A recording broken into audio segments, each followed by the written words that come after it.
Hello guys, welcome to our channel. இப்போ நம்ம பார்க்க போற கான்செப்ட் இன்டர்நேஷனல் கான்ஃபரன்ஸ் அல்லது அக்ரிமெண்ட்ஸ்.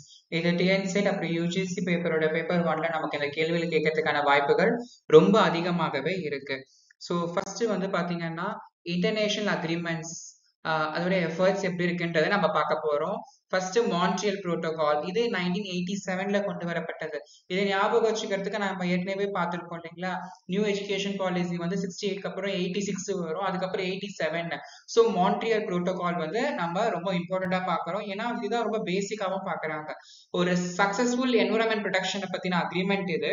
ஸோ ஒரு mandatory time table for ozone depletion substances. So ஒரு குறிப்பிட்ட டைம் டேபிள் ஷெட்யூல் கொடுத்து இதை இப்படிதான் ஒர்க் பண்ணணும்ன்ற மாதிரியான எல்லா விதமான விஷயங்களுமே இவங்க என்ன பண்ணிருக்காங்க, அப்ரப்டா ஒர்க் பண்ணிருக்காங்க. ஸோ இவங்களோட ஷெட்யூலிங் சிஸ்டம் வந்து பாத்தீங்கன்னா ஓசோன் டிப்ளீஷன் வந்து தடுக்கிறது அப்படிதான். ஸோ சயின்டிபிக் அண்டர்ஸ்டாண்டிங் அண்ட் டெக்னாலஜிகளோட அட்வான்சஸ் மூலமா நடக்குது அப்படின்னா, அதே சயின்டிபிக் அண்டர்ஸ்டாண்டிங் டெக்னாலஜிக்கல் அட்வான்சஸ் மூலமா எந்த விதமான என்விரான்மெண்ட் நம்ம ப்ரொடெக்ட் பண்ண முடியும்ன்ற ஒரு நம்பிக்கையும் அது இருந்துச்சு. ஸோ குளோரோஃப்ளூரோ கார்பன், ஹாலஜன்ஸ், அப்புறம் லெஸ் டேமேஜிங் டிரான்சிஷனல் கெமிக்கல்ஸ், இது எல்லாமே ரொம்ப கம்மியா இருக்கிற மாதிரி பார்த்தாங்க. ஸோ இந்த டிரான்சிஷனல் கெமிக்கல்ஸ் பார்க்கும்போது ஹைட்ரோகுளோரோஃப்ளூரோ கார்பன்ஸ், HCFCS சொல்லுவாங்க. ஸோ இதையெல்லாம் எந்த அளவுக்கு குறைக்கலாம் அப்படிங்கறது அவங்களோட மெயின் டார்கெட்டா இருந்துச்சு. ஸோ இது வந்து பாத்தீங்கன்னா கிகாலி அமெண்ட்மெண்ட் அப்படின்னு சொல்றாங்க. ஸோ HFC அப்படின்னு சொல்றாங்க. ஸோ இதுதான் அமெண்ட் பண்ணாங்க. அமெண்ட்மெண்ட்னா திருத்தங்கள். So amendment to Montreal protocol வந்து பாத்தீங்கன்னா 28th meeting of parties at Kigali. So வாண்டால இருக்கக்கூடிய இடத்துல அந்த கிகலில வந்து பாத்தீங்கன்னா 2016 அக்டோபர் 15ல வந்து பாத்தீங்கன்னா இதை அமெண்ட்மெண்ட் பண்றாங்க. இந்த மான்ட்ரியல் புரோட்டோகால் என்ன பண்றாங்க, அமெண்ட்மெண்ட் பண்றாங்க, திருத்தம் செய்யறாங்க. ஸோ லேண்ட்மார்க் வந்து பாத்தீங்கன்னா 200 countries prevent up to 0.5 degree Celsius வந்து பாத்தீங்கன்னா எல்லாரும் இதை ப்ரிவென்ட் பண்ணணும்.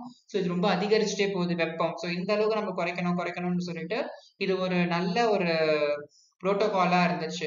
ஸோ ஃபர்ஸ்ட் இவங்க செய்யறதுக்கு அப்புறமா இப்போ 2016ல என்ன பண்ணிருக்காங்கன்னா அமெண்ட்மெண்ட் பண்ணிருக்காங்க. எங்கன்னு பாத்தீங்கன்னா கிகாலி வாண்டால. So this amendment is legally binding.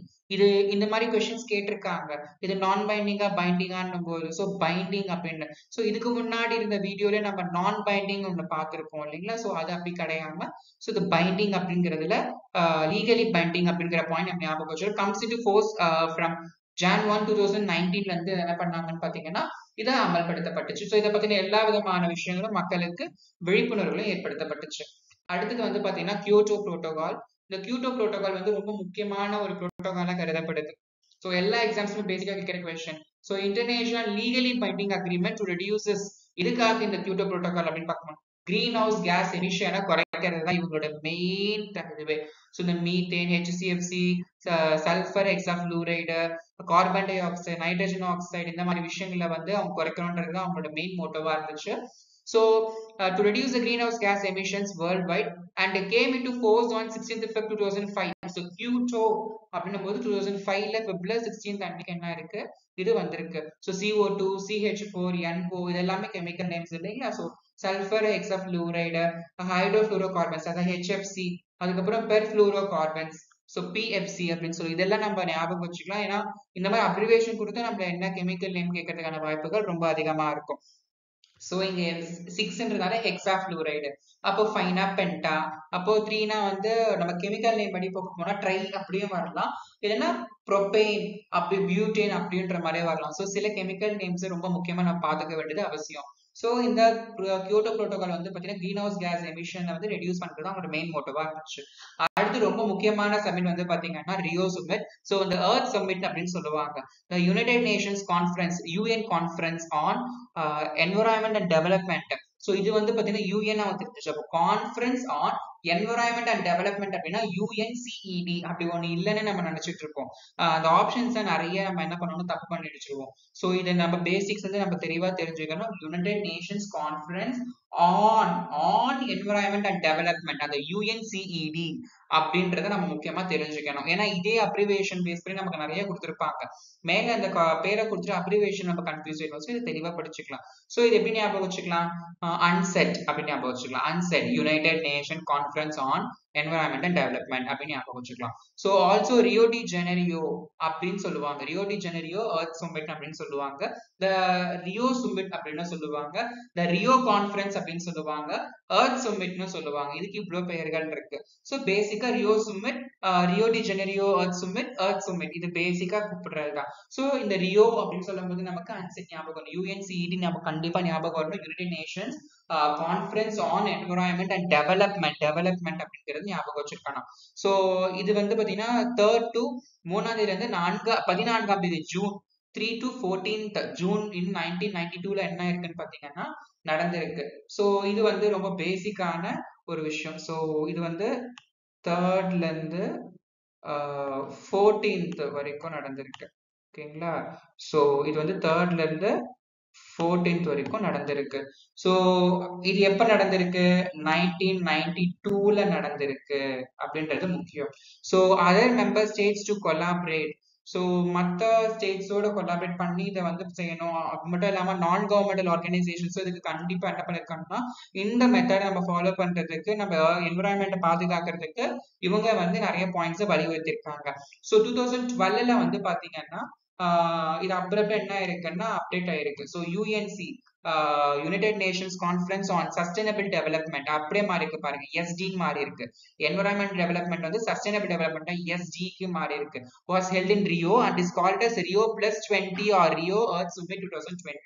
So Rio +20 எந்த ஆண்டு நடத்தப்பட்டது அப்படின்னு கேட்கலாம். அப்புறம் ரியோ +20னா என்னன்னு கேட்டுட்டு நமக்கு இந்த ஆப்ஷன்ஸ்ல வந்து பாத்தீங்கன்னா இந்த என்விரான்மெண்ட் டெவலப்மெண்டா இல்லைன்னா வந்து இந்த சஸ்டைனபிள் டெவலப்மெண்டா கேட்கறதுக்கான வாய்ப்புகளும் அதிகமாக இருக்கும். ஸோ அதை நம்ம ஞாபகம் வச்சுக்கணும். ஸோ அதுக்கப்புறம் வந்து பாத்தீங்கன்னா இந்த ரியோ +20ன்னு சொல்லுவாங்க, ரியோ எர்த் சம்மிட் 2012 அப்படின்னு சொல்லுவாங்க. ஸோ இந்த சம்மிட் அப்புறம் இந்த +20 ரெண்டுமே நம்ம ஞாபகம் வச்சுக்கணும். இது எப்படின்னு பாத்தீங்கன்னா இது எப்ப நடந்திருக்கு? 13 to 22nd ஜூன் 2012 அப்படின்ற ஞாபகம் வச்சுக்கணும். ரியோ அப்படின்னா ஜூன் வந்து ஞாபகம் வரணும். யுஎன்சிஇடி ஞாபகம் வரணும். யுஎன்சி எஸ்டி ஞாபகம் வரணும். ஸோ டேட்ஸ் நம்ம ஞாபகம் 3 to 14 1992, 14க்கு முன்னாடி 13 வந்து 22, 13 to 22 ஜூன் 2012 அப்படின்றத நம்ம அழகா ஞாபகம் வச்சுக்கலாம். ஸோ அடுத்து வந்து பாத்தீங்கன்னா basic convention on biological diversity. Biological diversity நம்ம ஸ்டார்ட் ஆஃப் பயோடைவர்சிட்டி அப்படின்றது சொல்றோம். இது நமக்கு தெரியும். It is a multilateral treaty. Treaty நம்ம அக்ரிமெண்ட் சைன் பண்றோம். அதுதான் நம்ம சோஷியல்லாம் படிச்சிருப்போம். ஸோ இந்த மல்டிலேட்ரல் ட்ரீட்டி அப்படின்னு சொல்றாங்க. பலதரப்பட்ட விஷயங்கள் அது அடக்கி இருக்கு. ஆனா 3 விதமான கோலை முக்கியமா வச்சிருக்காங்க. Conservation of biodiversity, sustainable use of its components, நிலைத்த தன்மைகளோடு இருக்கணும், the fair and equitable sharing of benefits, எல்லாருக்கும் சமமான நிலையில எல்லாமே என்ன இருக்கணும், போய் சேரணும் அப்படிங்கிறது. at the same time வந்து பாத்தீங்கன்னா the sharing of benefits arising from genetic resources, major genetic resources அழியாம இருக்கணுங்கிறது இவங்களோட முக்கியமான ஒரு நோக்கம். So key document regarding sustainable development. So இதோட கீ டாக்குமெண்ட் பேசிக்கா இதோட டாக்குமெண்ட் எதை ஒரு பேசிக் கீவேர்டு வச்சிருக்கோம்னா சஸ்டைனபிள் டெவலப்மெண்ட்டை பேஸ் பண்ணி தான் இருக்கு. So convention opened for signature at the Earth Summit in Rio on 5th June in 1992 and entered into force on 29th December 1993. So இந்த ரியோ வந்து நம்ம பார்த்தோம் இல்லைங்களா, 1992 நடந்துச்சு. அது வந்து எப்ப வந்து உள்ள அமல்படுத்தப்பட்டது? 1993ல அமல்படுத்தப்பட்டிருக்கு, December 29. 2 supplementary agreements are there. 2 supplementary agreements இதுல இருந்திருக்கு. அந்த அக்ரிமெண்ட்ஸையும் நம்ம இப்ப பார்க்க போறோம். So Cartagena Protocol. So on biosafety governing the movement of living modified organisms. Living modified na LMO, living modified organisms. So resulting from modern biotechnology from one country to another. So நம்ம biotechnology base பண்ணி நம்ம வந்து organisms modify பண்ணலாம். So அதோடைய modification ஒரு biosafety இருக்கணும் அப்படின்ற மாதிரி சொல்றாங்க. ஸோ நெக்ஸ்ட் வந்து பாத்தீங்கன்னா ரொம்ப பேசிக்கா வந்து நம்ம அப்புறம் யோசிக்கணும் அப்படின்னு பாத்தீங்கன்னா adapted on June 29, 2000 and entered into the force on 11th September 2003 அப்படிங்கிறது நம்ம தெரிஞ்சுக்கிறோம். So supplementary agreement to the convention on biodiversity. So அடுத்தது வந்து பாத்தீங்கன்னா ரொம்ப பேசிக்கா நமக்கு எல்லாரும் தெரிஞ்சது ஸோ நகோயா புரோட்டோகால். ஸோ அதோடைய நெக்ஸ்ட் சப்ளிமெண்ட் நகோயா. ஸோ நகையான்னு பார்க்கும்போது access to create genetic resources அந்த fair and equal sharing of benefits இதுதான் நம்ம அந்த இதுலயே பார்த்தோம். பேசிக்கா அந்த பயோடைவர்சிட்டியோடைய ஒரு கோலா நம்ம இதான பார்த்தோம். ஸோ அதுதான் இவங்க நகோயா புரோட்டோகால்ல ரொம்ப வலியுறுத்துறாங்க. Arising from the utilization ABS.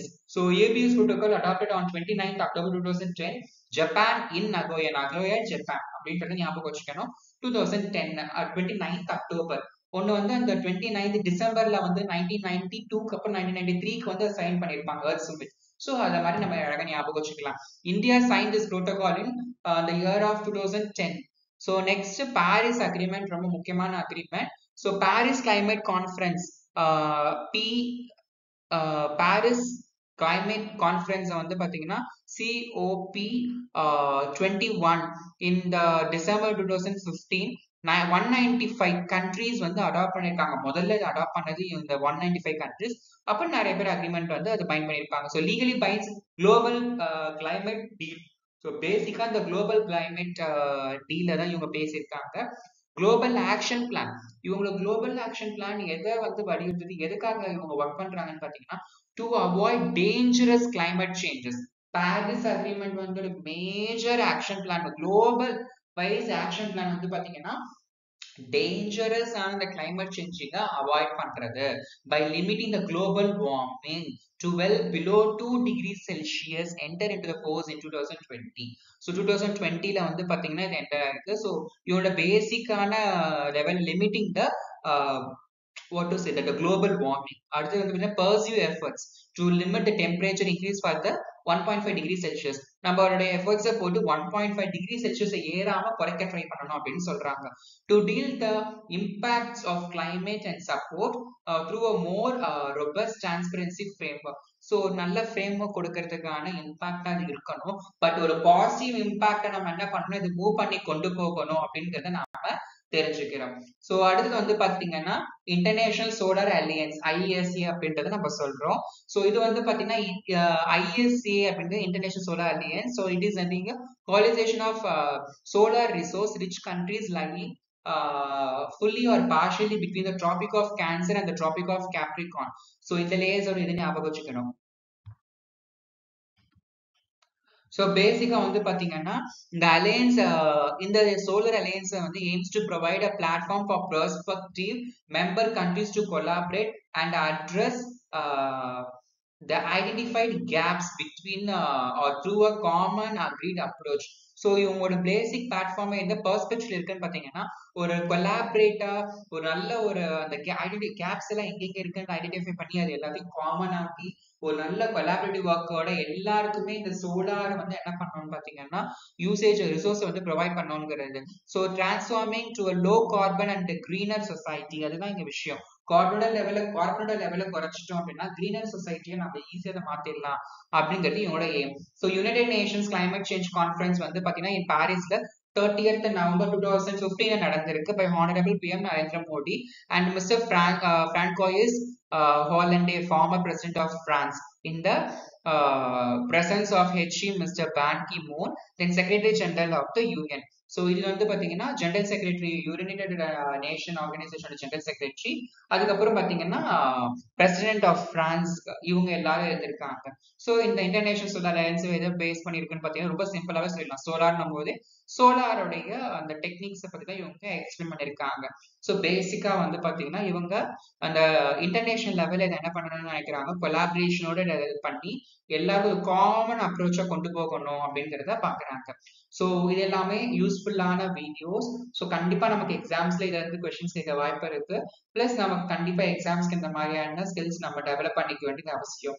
So இந்த வீடியோ உங்களுக்கு பிடிச்சிருக்கும் நான் நம்புறேன். ஸோ பிடிச்சிருந்தா லைக் பண்ணுங்க, ஷேர் பண்ணுங்க, கமெண்ட் பண்ணுங்க, மறக்காம சப்ஸ்கிரைப் பண்ணுங்க, மற்றவங்களுக்கும் ஷேர் பண்ணுங்க. தேங்க்யூ.